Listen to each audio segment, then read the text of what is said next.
Hello சொந்தங்களே, அஸ்ஸலாமு அலைக்கும். எல்லாம் எப்படி இருக்கீங்க? நம்ம ஃபேன்சி கிச்சனில் கிறிஸ்மஸுக்கு செய்ய வேண்டிய ப்ளம் கேக் நம்ம செய்வோம். சூப்பராக பேக்கரியில் செய்கிற மாதிரியே நம்ம வீட்டிலே செய்வோம். அது எப்படி செய்கிறதுன்னு பார்ப்போம். இது தேவையான பொருள் என்னென்னு பார்த்துருவோமா?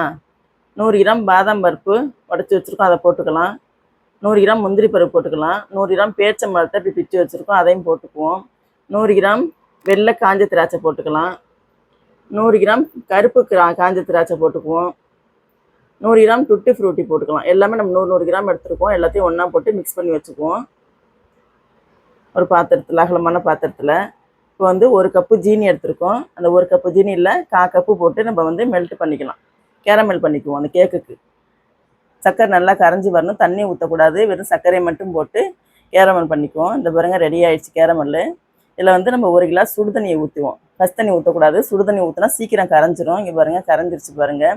இப்போ நம்ம கலக்கி வச்சுருக்க நட்ஸ் எல்லாம் போட்டு ஒரு 5 நிமிஷம் இதில் வேக வைப்போம். அடுப்பு சிம்மில் வச்சு வேக வைங்க. இப்போ இதை ஆற வச்சுக்கலாம். மிச்சம் 3/4 கப்பு ஜீனி இருக்குது, அதை வந்து மிக்சியில் போட்டு 2 பட்டை, 2 கிராம்பு, 2 ஏலக்காய் போட்டு நல்லா பொடி பண்ணிக்குவோம். இந்த சர்க்கரையை பொடி ஆயிடுச்சு பாருங்கள். இதை வந்து ஒரு அகலமான பாத்திரத்தில் நம்ம சல்லடையை வச்சு சலித்து எடுத்துக்கலாம். ஒரு கண்ணாடி பவுலில் 2 முட்டையை உடச்சி ஊற்றி நம்ம வந்து பீட்டர் வச்சு நல்லா பீட் பண்ணிக்குவோம். நல்லா அப்படி நுர பொங்க பீட் பண்ணிக்குவோம். இப்போ வந்து சர்க்கரையை சலிச்சுக்குவோம் ஒரு அகலமான பாத்திரத்தில். இந்த பட்டை, கிராம்பு, ஏலக்காயோட கப்பி வரும், அதனால தான் சலிச்சுக்கிறது. இங்கே பாருங்கள் வந்துருச்சு பாருங்கள், அதை எடுத்துடலாம். நம்ம பீட் பண்ணி வச்சுருக்க முட்டையை எடுத்து இந்த சர்க்கரையில் ஊற்றி நல்லா மிக்ஸ் பண்ணிக்குவோம்.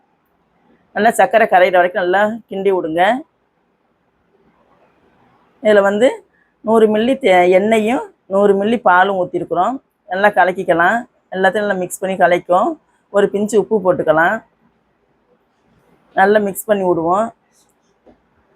1 ஸ்பூன் எசன்ஸ் ஊற்றிக்கலாம். இப்போ எடுத்து வச்சுருக்க மாவை போட்டு நல்லா இந்த கலவையில் நல்லா கலக்கிக்கலாம். கட்டி இல்லாமல் நல்லா கிண்டி விடுங்க. நல்லா கலக்கினதுக்கப்புறம் பேக்கிங் சோடா 1/2 ஸ்பூன் போட்டிருக்கோம். அதையும் போட்டு நல்லா கலக்கினதுக்கப்புறம் நம்ம எடுத்து வச்சுருக்கிற ஆற வச்சுருக்கிற நட்ஸ் எல்லாம் போட்டு நல்லா கிண்டிக்கலாம். நல்லா எல்லாத்தையும் ஒன்றா மிக்ஸ் பண்ணி கிண்டி விடுங்க. நம்ம வந்து ஒரு கேக்கு டின்னில் எண்ணெய் தடவி வச்சுருக்கோம். பட்டர் சீட்டு அதில் போட்டு அதுலேயும் எண்ணெய் தடவி வச்சுருக்கோம். நம்ம கலக்கி வச்சுருக்கிற மாவு எடுத்து, கேக்கு மாவு எடுத்து இதில் ஊற்றிக்கலாம்.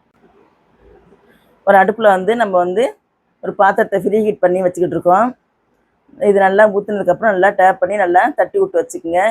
பாத்திரம் ஹீட் ஆகிடுச்சு. நம்ம எடுத்து வச்சுருக்கிற மாவு எடுத்து அதில் வச்சுக்குவோம். கேக்கு மாவை ஒரு 1/2 மணி நேரம் இல்லாட்டி 3/4 மணி நேரம் இருக்கட்டும். எங்களுக்கு 3/4 மணி நேரம் ஆச்சு பாருங்கள். எங்கள் பேர பிள்ளைங்க நல்லா கத்தியை விட்டு குத்தி விட்டு பார்க்குதுங்க. நல்லா வெந்துருச்சு. எடுத்து வச்சு ஆற வச்சுட்டு நம்ம ஓரம்லாம் அப்படி எடுத்து விடுவோம்.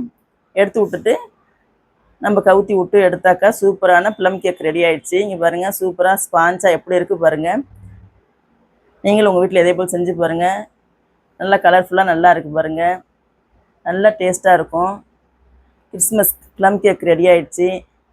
நம்ம சொந்தங்களுக்கு செஞ்சு பாருங்கள் வீட்டில். எப்படின்னு கமெண்டில் சொல்லுங்கள். மற்றவங்க ஷேர் பண்ணுங்கள். வாங்க எங்கள் வீட்டில் கேக்கு சாப்பிட்டுட்டு போவீங்க. கிறிஸ்மஸ் கேக்கு சரி, உங்களுக்கு உங்கள் குழந்தைங்களுக்கும் செஞ்சு கொடுங்க. எப்படி இருக்குன்னு கமெண்டில் சொல்லுங்கள். அஸ்ஸலாமு அலைக்கும்.